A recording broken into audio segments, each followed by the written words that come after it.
I-try nga natin to. Na-excite kasi ako kaya in-order ko agad. Imagine, isang set ng color pencils na 24 piece pero lahat ay skin tone colors. Napansin nyo ba yan? All skin tone, pure skin tone colors. Test nga natin to kung okay.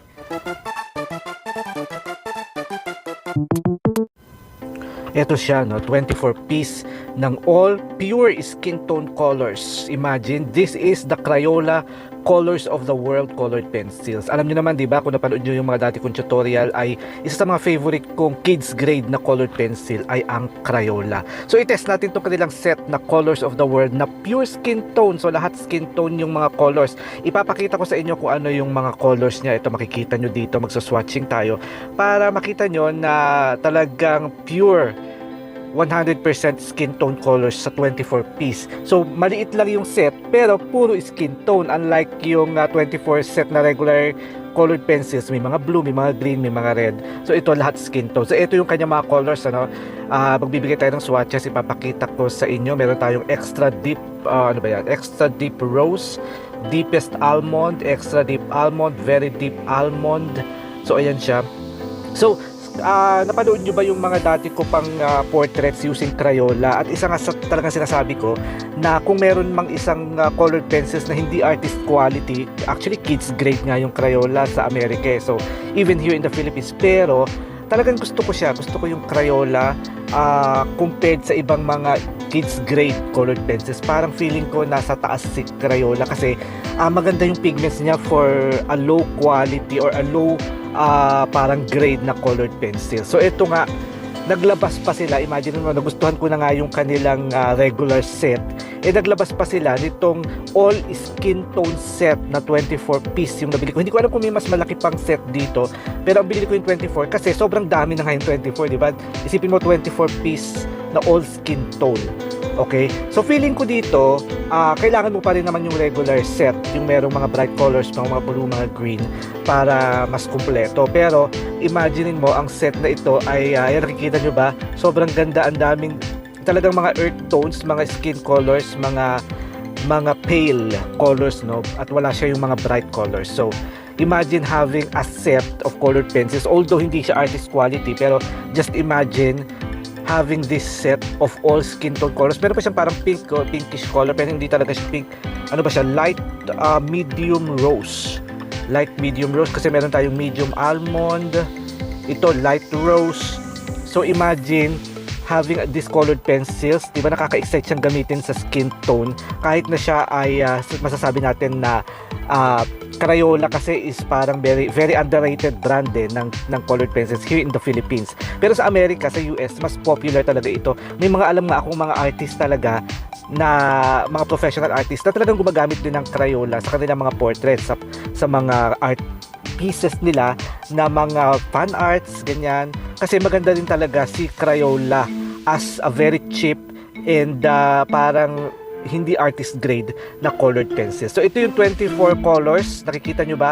Beautiful skin tone colors na nai-imagine ko na talagang makakagawa ka ng magandang klaseng skin tone using this colored pencil na Crayola Colors of the World 24 piece skin tone set. Diba? Nakaka-excite siyang gamitin. So ang FCCP o ang Faber-Castell, wala pa yatang ganitong set. So very advanced, di ba? Itong si Crayola. Now, let's try it.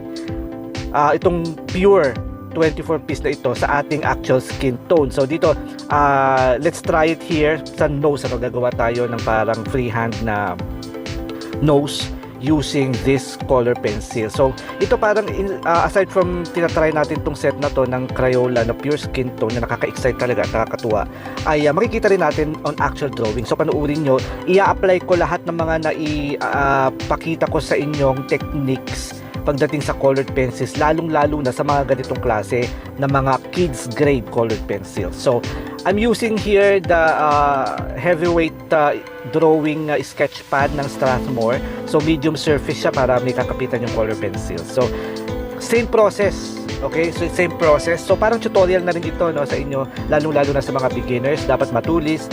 Tapos, dark to light, dahan-dahan pa rin. So, cross-hatching yung majority ng stroke na ginagamit ko rito. kasi nga syempre gusto natin pabilisin para hindi humaba yung ating video. So kung nakikita nyo, same expectation pa rin kasi nakagamit na rin naman ako ng Crayola and I really love it. Masarap siyang i-layer, maganda, and it's very much capable of multi-layering. Ibig sabihin ay pumapatong siya on top of other layers, hindi niya nire-resist. So yun ang gusto ko sa Crayola. Although hindi naman siya kasing lambot, syempre wala naman tayong ini-expect na parang Prismacolor or Polychromos na talagang sobrang smooth gamitin. Bilang kids grade, this is really a very nice colored pencil. So sana matuklasan here in the Philippines ng mga beginner artists na katulad nyo, yung mga nanonood dito ng mga beginners, mabigyan nyo ng chance tong Crayola, no? Aside from FCCP or Brad Funer, I really highly recommend Crayola, especially itong set na ito na skin tone color. So I suggest you get the 24 piece if you can, and then you get another 24 piece ng regular set, yung merong mga blue, may mga green, para mas kumpleto yung inyong skin set. And meron siya na parang very light, na almost white siya pero hindi siya white, yung pinakahuli ko yatang nilagay kanina kung makikita nyo. Pero wala siyang white, so you need to, kung gusto niyo ng white, bumili rin kayo ng regular set. So I think this is around 600 pesos.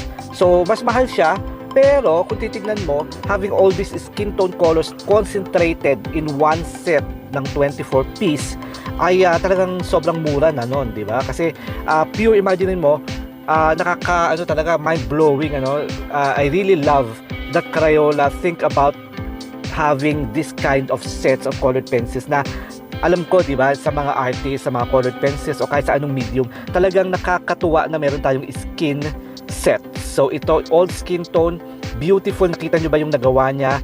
At maganda talaga siyang gamit. Itatry ko to sa actual portrait. Abangan nyo. Thank you so much for watching.